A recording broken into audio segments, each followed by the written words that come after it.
大家好，欢迎来到 Ravi 的美食厨房。今天和大家分享一道非常经典的家常菜——蜜汁排骨的做法。准备800克的肋排，把它们浸泡在清水中30分钟，去除血水。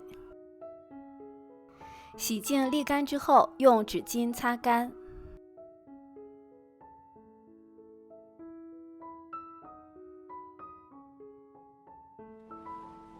在锅中多倒一点油，这样会有一个煎炸的效果。倒入60克的冰糖，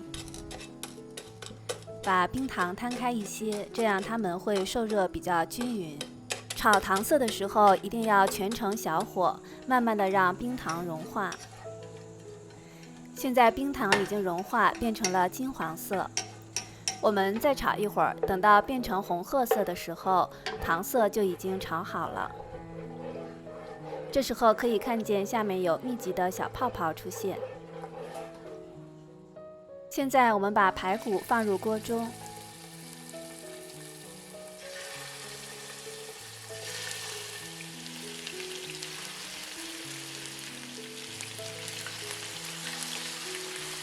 把排骨两面煎至金黄，同时也均匀地裹上糖色。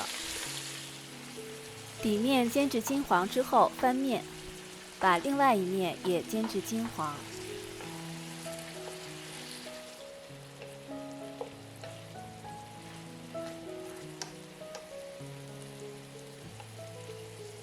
两面都煎至金黄之后，我们开始调味儿，放入3大勺酱油、1大勺料酒、1小勺醋、500毫升的水，再加入6瓣大蒜。大火烧开之后，盖上盖子，中火焖煮40分钟。煮到20分钟的时候，我们打开盖子，把排骨翻一个面儿，这样排骨可以煮得更均匀一些。